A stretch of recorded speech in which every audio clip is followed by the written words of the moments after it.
Seanca plenare e kësaj të enjte ka nisur me debate mes deputetëve të PD-s dhe mazhorancës. Kryedemokrati Sali Berisha në fjalën e tij akuzoi mazhorancën se po injoron kërkesat e qytetarëve dhe po shmang debatet për çështjet e ngritura nga protestuesit. Nuk mund të shtypni me kartona kërkesat mbar qytetare, të cilat kanë marrë mbështetje të plot ndërkombëtare.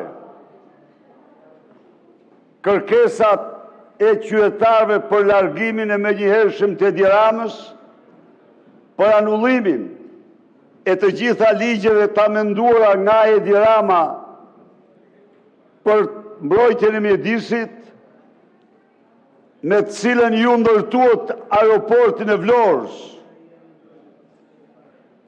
Ndaj dhe flamingot i dënuat me vdekje me aeroportin e Vlorës, me të cilën ju ndërtuat pikën e vogël në parkun e Butrintit, me të cilën ju shkatruat trashëgimin kulturor dhe paqet kombëtare të shqiptarëve, duke harruar se nuk janë vetëm pasuri e shqiptarëve, por dhe pasuri europiane. Ndaj dhe unë mendoj se edhe njëherë vazhdimi me çështje tjera në këtë parlament parë dhe Edi Rama këtu, për të paraqit dorëheqjen ose në debat, mocion me debat, është një akt sa tradhtie aq dhe cinizmi ndaj qytetarëve shqiptarë. Kreu i grupit parlamentar të PS-s, Taulant Balla, ka replikuar me Sali Berishën. Duke ju drejtuar me fjalën pelikan, Balla tha se ka bërë një kallëzim ndaj Berishës. Etiketimi i Berishës nga Balla ka bërë që noka të shkojë në drejtim të socialistit për të tentuar t'i fik mikrofonin. Ka qenë ndërhyrje e deputetëve që ka larguar nokën nga tavolinat e socialistëve. Nuk dëgjuam asnjë argument që ka të bëjë me kërkesën. Kërkesa nga grupi ynë parlamentar do të rrëzohet. I fundit në këtë sallë që mund të flasin në emër të protestuesve është ky pelikani këtu. Dakor. Dhe nëse do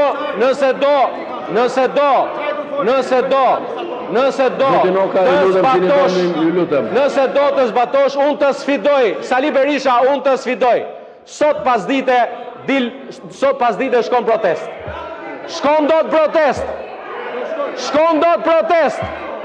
Provoje po ta mbajti. Ndërkohë që personalisht nga ana e protestuesve meritoj një falënderim sepse kam kontribuar për një prej kërkesave të protestuesve. Protestuesit ton Sali Berisha në burg, unë e kam bërë një kallëzim për ty. Dhe i ftoj protestuesit ta marrin në shqyrtim. Ej, qesharak më të mëdhenj. E mbani mend, ditën e parë të protestës, i quajte sikur I kemi nxjerrë ne protestuesit. The kshu apo jo? Ditën e dytë protestës the që je kundër protestës.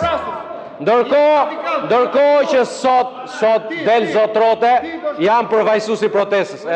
Ndërkohë një grup deputetësh nga PD kërkuan interpelancë me kryeministrin për ikjet masive nga vendi të qytetarëve. Deputetët në parlament e hodhën poshtë këtë interpelancë me 79 vota kundër. Kërkesën për interpelancë, kush është pro, kundër, abstenim?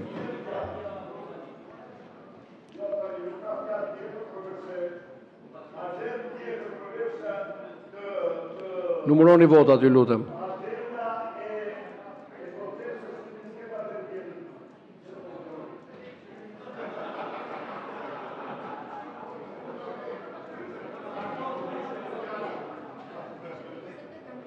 Sa?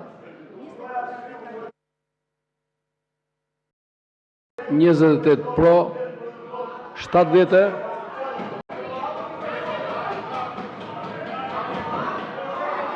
Çfarë tapnu? Jemi në proces votimi.